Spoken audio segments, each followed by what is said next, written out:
haben sie rausgejagt. Ausser im Ephesus ist einzigartig. Niemand konnte 3 Monate lang. Das heißt mindestens 13 Sabbat. 13 Sabbat, mindestens. Weil sehr wahrscheinlich unter der Woche ist er nochmal gegangen. Aber 13 Sabbat hat er in eine Synagoge gehen, über Messiah predigen. Der, wo ihr gewartet habt, auf dem, wo ihr gehört habt, der Messiah, er ist gekommen, er ist gestorben, er ist auferstanden, er hat sein Reich gebaut, sein Reich ist jetzt auf die Erde. Nicht so, wie ihr gedacht habt, aber er ist da. 3 Monate lang hat er Gespräch geführt. Kann ich die nächste Folie haben? Das ist nicht gleich. Hat er Gespräch geführt auf Griechisch. Hat Diagona gehabt. Dialog. Was heisst es Dialog? Ich kann mir das ein bisschen suchen. Es heisst, er hat alles gesagt, was er hat gewusst. Er hat alles gegeben, was er hat gehabt. Er hat 3 Monate lang mit ihnen Debatte gehabt. In der Luther-Übersetzung sagt, er lehrte und überzeugte sie von dem Reich Gottes. Was heißt? Er kommt zu ihnen und sagt, hast du von Psalm 22 gehört? Und sie sagen, ja, jeden Sabbat, wir lesen Psalm 22, das ist normal, jeden Sabbat. Er sagt, Psalm 22, genau das. Er schreibt über Messiah. Sie sagen, nein, das schreibt über Israel, hat nichts mit dem Messiah zu tun. Doch, das sagt über Messiah, weil in Isaiah 51 steht auch. Komm, tun wir zusammen schauen. Und so geht das ganze Alte Testament mit den Juden durch und überzeugt sie, Jesus ist Messias. Reich Gottes ist auf die Erde. In der Luther-Übersetzung sagt er hat ohne Hemmungen, frei und offen geredet. Er hat sich nicht geschämt. Puh. Er hat sich überhaupt nicht geschämt. Er hat alles gesagt. Er hat seinen Mund geöffnet, durch den Heiligen Geist geführt und er hat Worte gesagt. Er hat über Beschneidung geredet, er hat über Tradition geredet, er hat über Scharia geredet, er hat über Altes Testament, Neues Testament, den Weg vom Leben geredet. Er hat sich nicht geschämt. Frei, mit Mut. Hast du das mal gemacht? 3 Monate lang. Von jemandem beten, von jemandem über Jesus reden. Jemand überzeugen, hey, mein Glaube ist wahr. Hast du das mal gemacht? Mit alles, was ist. Und ich meine, der Paulus, er ist gut. Er weiß, was er macht. Er ist engagiert, er drängt. Er ist ein Überzeugender. Das habe ich richtig gesagt. Und er liebt die Menschen. Darf ich dich die Frage stellen, hast du mal auf eine Nachricht gewartet? Hast du mal ein Evangelium gehört oder einfach eine Botschaft von Gott? Hast du etwas gewartet, hast Gott bittet um eine Botschaft, um Hilfe, um eine Antwort, um eine Lösung und dann kommt Gott und sagt dir etwas. Die Frage ist, wie gehst du mit dem um? Er kommt und sagt, Jesus ist tatsächlich da. Wir haben den Epheserbrief, Epheser-Geschichte ausgewählt, weil wir glauben, Schweiz und Ephesus sind ähnlich. Weil wir glauben, das, was Gott in Ephesus gemacht hat, wird Gott auch gleich in der Schweiz einen Kreuzpunkt machen. Weil wir glauben, so wie Menschen sind zum Glauben gekommen, haben Jesus kennengelernt. So wie Menschen haben Befreiung erlebt von Okkultismus, von Kult, von Dämonen anbeten, von ihrem alten Weg. Gott wird auch Menschen freisetzen im Kreuzpunkt. Menschen haben ihre Begabungen kennengelernt, entdeckt, dass Gott will auch heute mit uns machen will. Menschen haben sich bewegt, das wollen wir dann hören. Wenn ich das sage, was macht das mit dir? Ich sage es nochmal. Wir glauben, wir werden den Kreuzpunkt sehen, dass Menschen sich bekehren. Dass Menschen werden von ihrer Vergangenheit, von ihrer Festungen befreit. Dass Menschen werden ihre Begabungen entdecken und einen Unterschied machen, überall wo sie sind. Was macht das mit dir? Wie viele von euch sagt, ich habe das schon oft gehört, ich will es nur mehr hören? Kann sein. Wie viele von euch sagen, ja gut, predigt mal schauen, was passiert. Wie viele sagen, ja, ich bin gespannt, sehen wir. Wie viele von euch sagen, yes, ich will das sehen, ich bin dabei, ich mache mit. Wow. Halleluja, das habe ich nicht erwartet. Ist etwas passiert. Haben gewisse Menschen sich bekehrt, gewisse Menschen haben sich entschieden, ja, Paulus, du hast mich überzeugt. Deine, auf Englisch sagt Reasoning, deine Argumente, super gewesen, komme mit. Aber viele von den Juden haben sich entschieden, ihr Herz verschlossen gegen Botschaft und nicht mitgehen.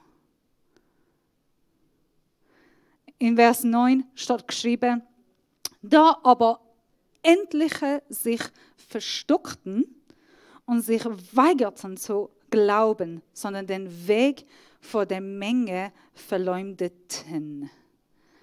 Micha, darf ich nochmal stören? Kann ich das da vorne haben? Danke, dir da.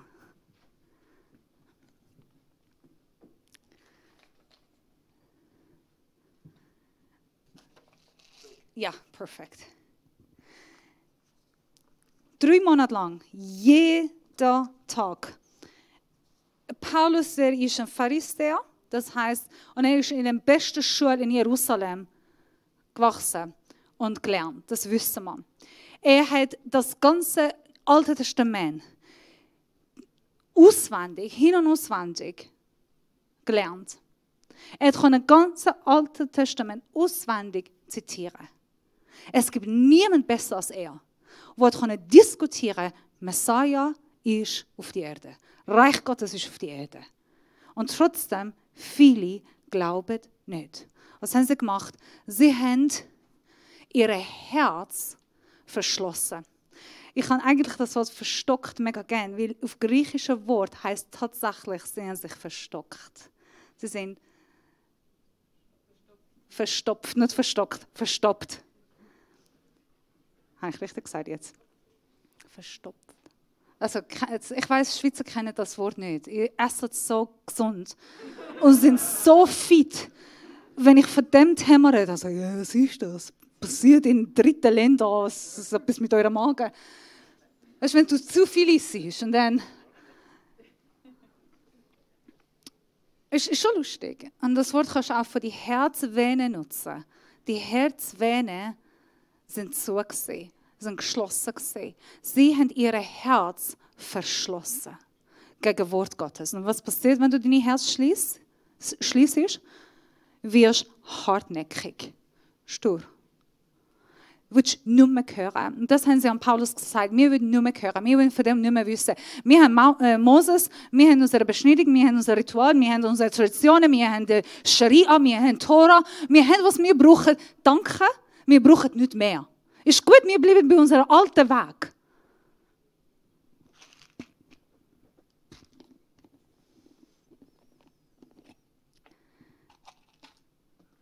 Das Erste.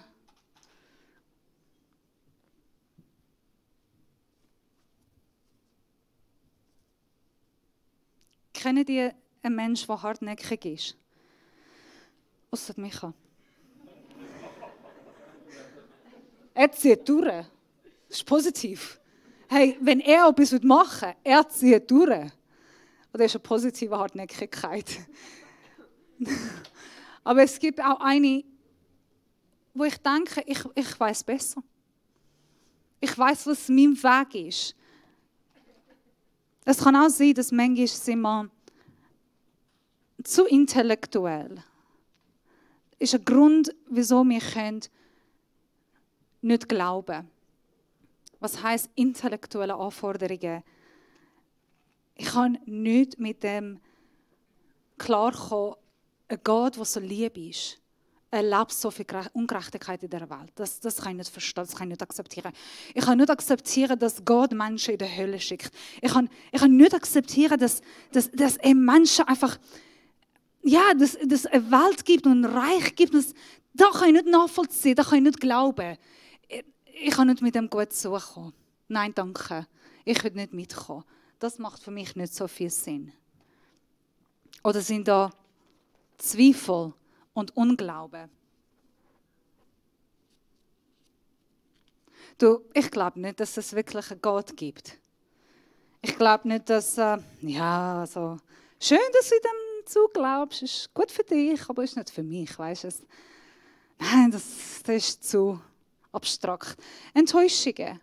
Menschen, die von Kindheit Enttäuschungen erlebt haben, sind vielleicht in gläubiger Familie aufgewachsen und nicht mehr wollen von dem mehr wissen. Schlechte Erfahrungen oder Enttäuschungen auch mit Gott. Ich habe gebetet, er hat nicht mit mir geredet. Ich habe gebetet und mein Kind ist nicht geheilt geworden. Ich habe gebetet und mein Mann ist trotzdem gestorben. Ich habe gebetet und ich habe trotzdem Pech gehabt und habe ich das nicht bestanden. Ich habe gebetet und passiert nichts. Verletzungen, Schmerzen.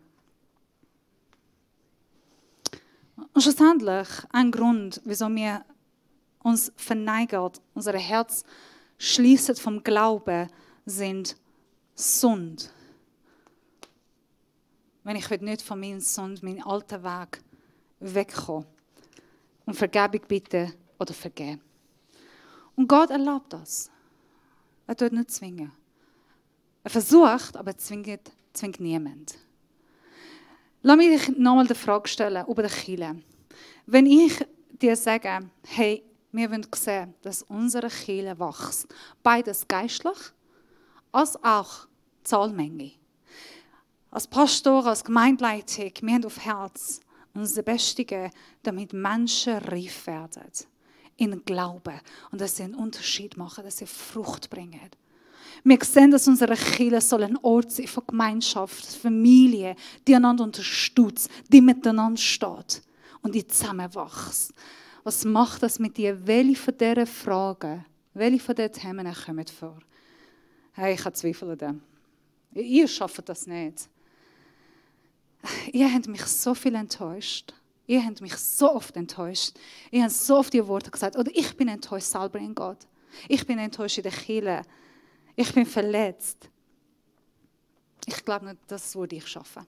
Ich bin nicht ein guter Mensch. Ich habe es nicht verdient. Ich kann es nicht mitkommen. Ich bin nicht gut. Ja, ich habe noch ein paar Fragen. Weißt, wenn du diese strategischen Fragen kannst nicht beantworten oder wie machst du wirklich das genau machen? Welche von denen kommt bei dir vor?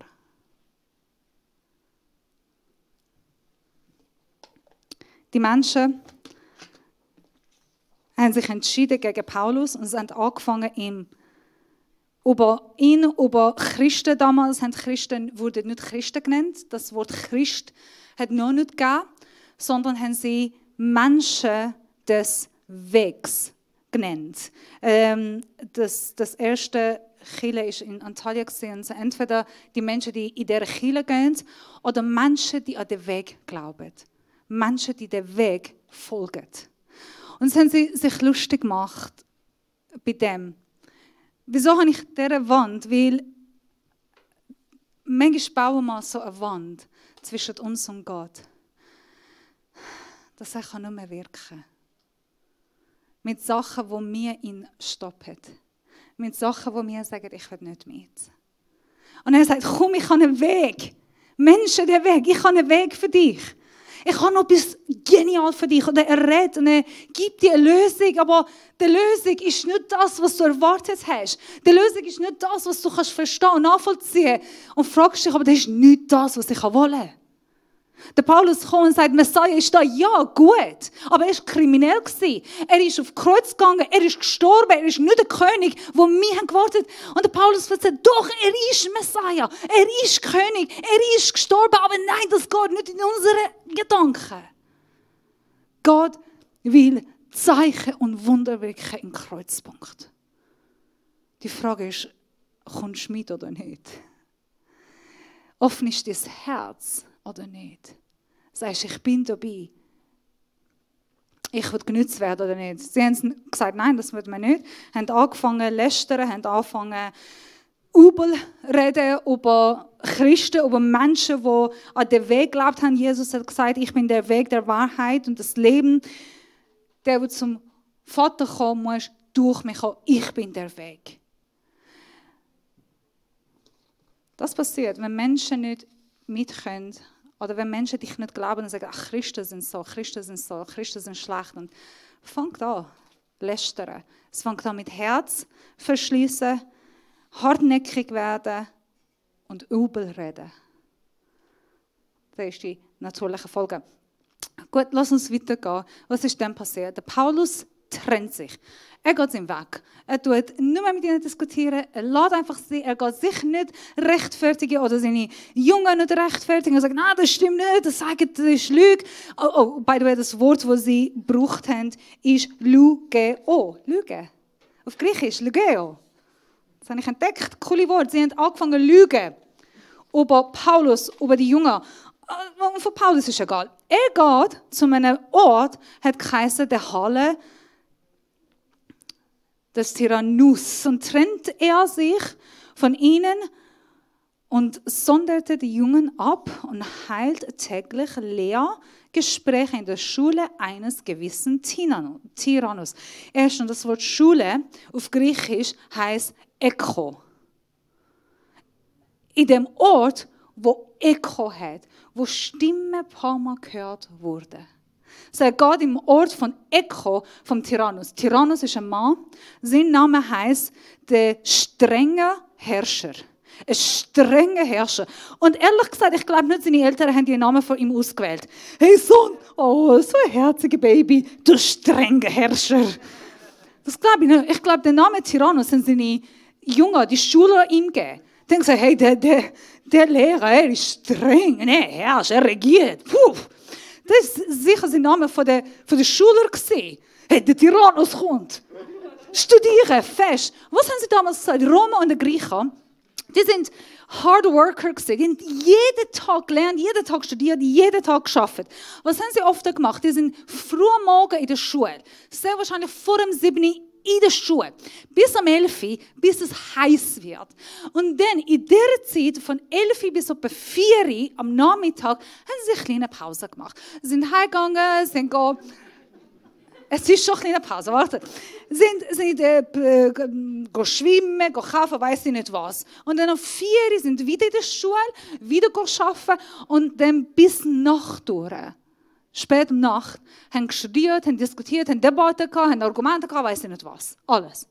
So, es hat einen kleinen Zeitraum gegeben, von 11 bis 4, etwa 5 Stunden, wo der Paulus geht zum Tyrannus und sagt, hey du, Tyrannus, willst du ein bisschen Geld machen? Und der Tyrannus sagt, ja, klar. Gut, ich tue dem Halle, der Echo-Raum, mieten. Von 11 bis 4. Und Tyrannus lacht ihn aus. Niemand kommt, alle sind am Pennen. Niemand lässt zu, es ist heiß. Was willst du in dieser Zeit machen? Hey, ich miete. Willst du ein bisschen Geld? Ja. Der Paulus hat in Ephesus geschafft. Er hat Zelte gebaut. In dieser Zeit.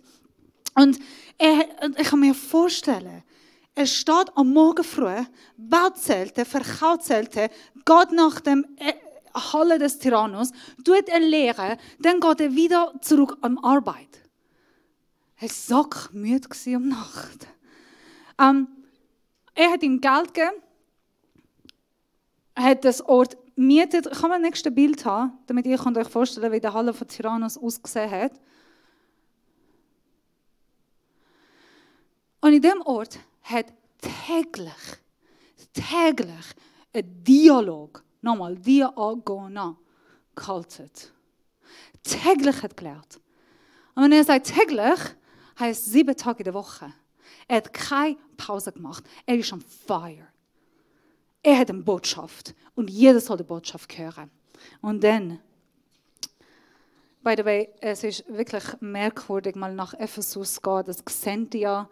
In der Bild ist nicht klar. Aber das ist die grösste Bibliothek in Asien in dieser Zeit. Die grösste Bibliothek. Also Leute in Ephesus sind schlaue Leute gewesen, Philosophers und Studierte. Und dann, er geht dort, anfängt zu predigen und dann heisst etwas. Das geschah 2 Jahre lang. Wir wissen, zwischen 2 und 3 Jahren ist Paulus in Ephesus gewesen. Das geschah 2 Jahre lang, so dass alle, die in der Provinz Asia wohnten, das Wort des Herrn Jesus hörten. Sowohl Juden als auch Griechen. Okay, ich habe eine Frage da. Seid alle, die in diesem Ort gewohnt haben, in Asien. Wir reden nur vom Ephesus. Wie hätte es sein, dass alle in Asien haben Botschaft, Nachricht über den Messiah, über Jesus, über Reich Gottes gehört. Das heisst, sind Menschen nach Ephesus gekommen. Vielleicht von den Festivals, von das Fiesta, wo wir vom Artemis gehört haben, von Diana. Vielleicht einfach als Touristen. Vielleicht ist es wirtschaftlich, Business, Travel gewesen, aber es sind Menschen nach Ephesus gekommen. Wir wissen, Paulus verlässt Ephesus nicht. Er bleibt in Ephesus 2 Jahre. Sind wir eins in dem. Aber es sind andere Menschen gekommen und haben gefunden, wow, das, was dieser Mann erzählt, jeden Tag 5 Stunden, muss ich noch weiter erzählen. Und dann einer ist nach Hierapolis gegangen und hat dort über Jesus predigt. Und einer ist nach Pergamos gereist. Er hat gesagt, hey, in Ephesus habe ich etwas gehört. Nicht über Emperor, nicht über Diana oder Artemis, sondern über Jesus, Messiah, Christus, der für dich gestorben ist. Einer ist nach Philadelphia gegangen, einer ist nach Kolossi gegangen, einer ist nach Zypern gegangen, einer ist nach Elam gegangen, einer hat bis zum Iran gereist und hat dort erzählt. Alle in Asien haben über Jesus gehört. Weil diese Menschen sind begeistert heimgekommen und mussten von dem erzählen. Wir wissen vom Geschichte, dass es 20 Kirchen gibt in dem Ephesus und Nähe von Ephesus. Von der Kirchengeschichte, ob es 20 Kirchen gibt in diesem Bereich. Und viele denken, dass es über 2 Millionen Christen gibt in dem Asia Minor. Über 2 Millionen. 2 Jahre lang, 5 Stunden pro Tag, darf ich Worship schon auf der Bühne haben, predigt Paulus über Jesus. Und es bricht die Wand. Menschen, die Zweifel hatten, Menschen, die Sünden hatten, Menschen mit Enttäuschungen, Menschen mit Verletzungen, Menschen, die hartnäckig sind, kommen zum Paulus und hören zu. Hey, ich würde gerne seine Notizen haben von diesen 2 Jahren. Starke Predigt hat er gemacht. Wie geht es dir heute Morgen? Wir lesen, Asia hat gehört. Im Vers 11 und 12, der Hermann wird nächste Woche darüber predigen. Geht einen Schritt weiter. Und Gott tat Zeichen und Wunder, die niemand vorher gesehen hat. Sogar hat Jesus so Zeichen und Wunder nicht gewirkt. Sogar Jesus hat Zeichen und Wunder in dem Art und Weise nicht gewirkt. Und von seiner Hand, von seiner jungen Hand und von denen, die gehört haben, von denen das Botschaft mitbekommen haben, hat Gott Zeichen und Wunder gewirkt. Mein Herz schlägt ein Kreuzpunkt, dass Menschen kommen, die Jesus nicht kennen. Dass meine Kollegen, meine Freunde, meine Verwandten werden Jesus erkennen. Mein Herz schlägt für das. Menschen, die ich wirklich liebe. Mein Herz schlägt, dass so viel, über 30'000 Leute wohnen in Baden-Wettigen. Kann man sagen, zwischen 20'000 und 30'000. Dass sie werden Jesus kennenlernen. Und dann Kanton Aargau und Kanton Zürich. Ist das Asien genug? Ich glaube, Ephesus war ein bisschen grosser als Zürich und Baden und Aargau. Lass uns nach Deutschland gehen und Italien und Menschen schicken, wo wir haben auch. Vor 2 Wochen geht Der David nach Italien. Einer geht nach Afrika. Und Menschen, die in den Kreuspunkt kommen und das Botschaft hören, gehen nach Iran, nach Afghanistan. Gehen zurück in India. Gehen zurück in ihre Länder. In Amerika, Südamerika. Und erzählen von dem, was sie gehört haben. Halleluja. Vielleicht ist das zu weit für dich. Vielleicht bist du mit dem Thema für dich beschäftigt, wo Gott mit dir redet. Und es gibt Zweifel, Enttäuschungen, Verletzungen, Sünde, Fragen, Unverständnis, ungewisse Sachen, wo du sagst, ich komme nicht klar mit dem und du baust einen Mauer. Und verhärtest, verschliessest dein Herz Gott gegenüber. Ich habe vergessen, das Bibelstelle, aber ich lese es trotzdem. Darf ich? Epheser 4,18 sagt, ihr Verstand ist wie mit Blindheit geschlagen und sie haben keinen Anteil an dem Leben, das Gott schenkt.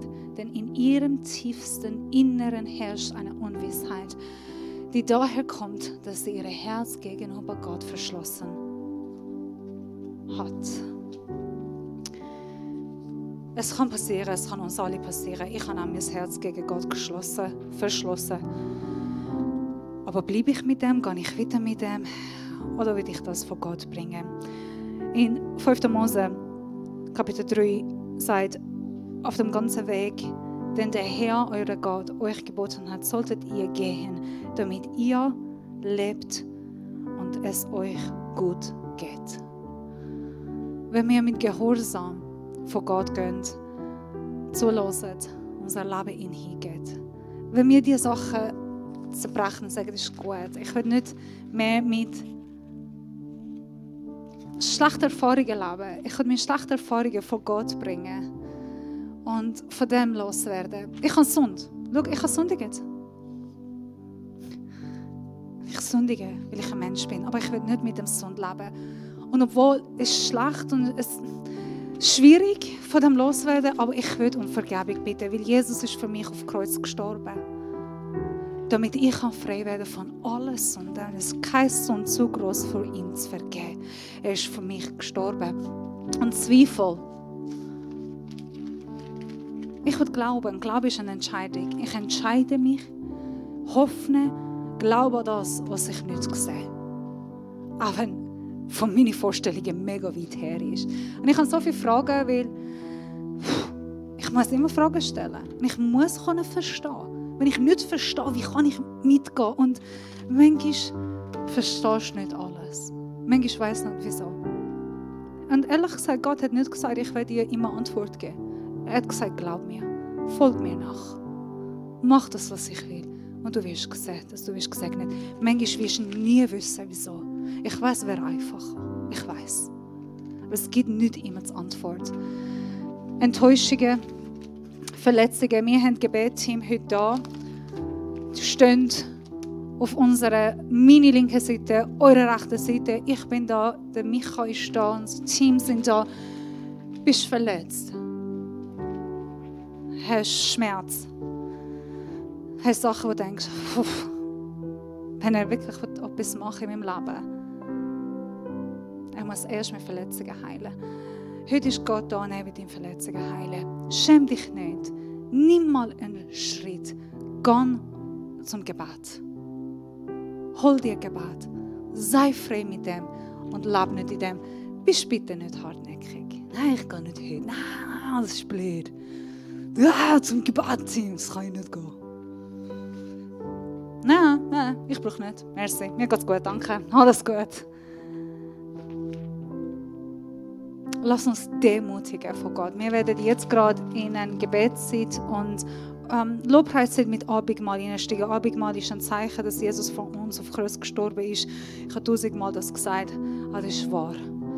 Und er hat Kraft. Er ist für mich auf Kreuz gegangen. Damit ich eine intime, persönliche Beziehung mit Vater haben. Eine intime, persönliche Beziehung. Ich weiss, das Wort macht euch unbequem. Aber Gott sucht eine intime Beziehung mit dir. Persönliche Beziehung. dass du sein Wort, seine Stimme hören. Wenn es dich interessiert, eben wir sind da im Gebet, ich werde noch kurz für dich beten, Abendmahl segnen und dann darfst du vorne kommen während dem Lobpreis und ein Abendmahl teilen. Jesus, danke, dass du auf Erde gekommen bist. Danke, dass durch dein Blut, durch das, was du auf Kreuz gemacht hast, sind wir frei. Durch deine Schmerzen, durch deine Wunden sind wir geheilt, sind wir befreit. Es gibt keine Religion, keine Tradition, kein Ritual mehr, die uns zurückhält. Die hast, sondern du hast in Freiheit herrscht. Jesus, danke, dass du hast uns freigesetzt von Angst, von Zweifel, von Enttäuschungen, von Verletzungen, von Sünde, von Unvergebung. Danke, dass du eine Lösung hast für uns. Danke, dass du real bist, dass du Gott bist, dass du auf die Erde gekommen bist, dass du lebst unter uns. Dein Reich ist da und dass du mit uns reden willst. Schenk uns offene Ohren, gerade jetzt im Namen Jesus. Schenk uns offene Herz. Die da sind, sagen, hey, mein Herz ist einfach, verschlossen, ist hart. Ich kann im Moment nicht vergeben oder vergeben werden. Es tut weh. Ein geschlossenes, verschlossenes Herz tut weh. Und Gott will dich jetzt heilen.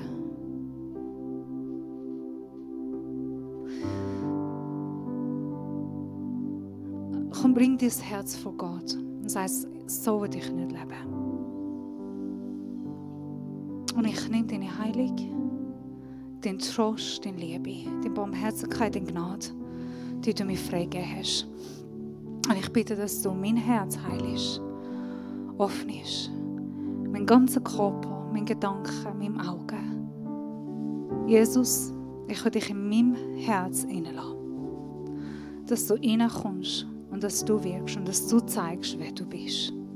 Ich will dich erleben, ich will dich spüren, ich will dich erkennen.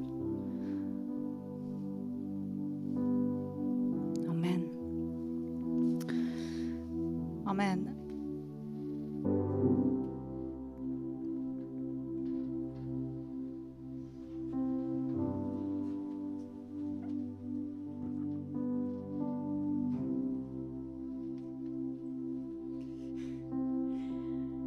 Wow, merci vielmals, Sabrina und auch die Band. Ja, wir kommen langsam an den Schluss. Weil wir so eine lebendige Gemeinde sind, habe ich euch noch ein paar Infos.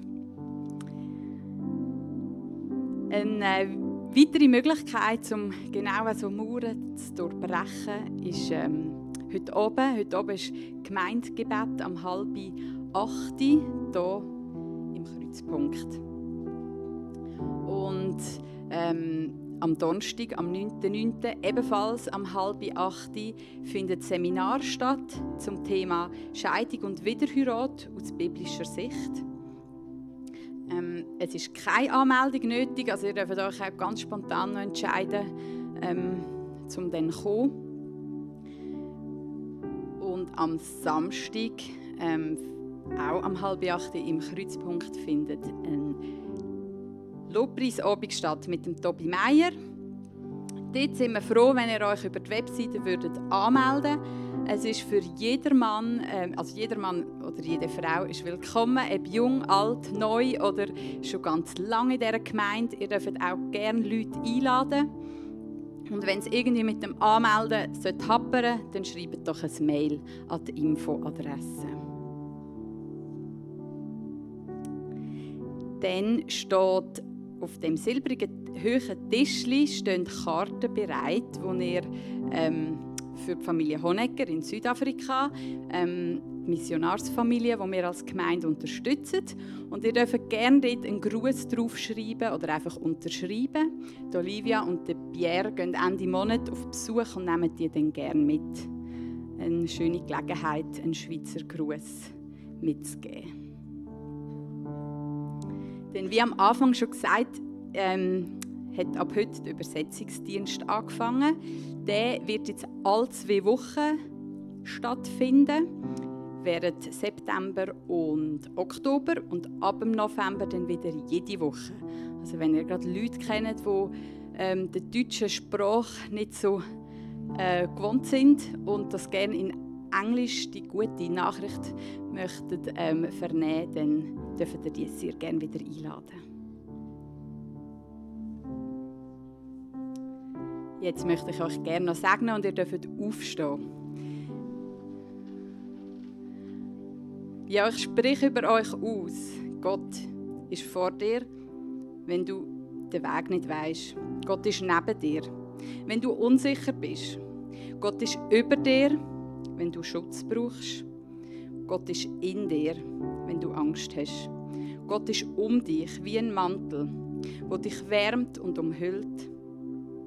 Und mit dieser Zusage sende ich euch in die neue Woche. Seid gesegnet. Wir singen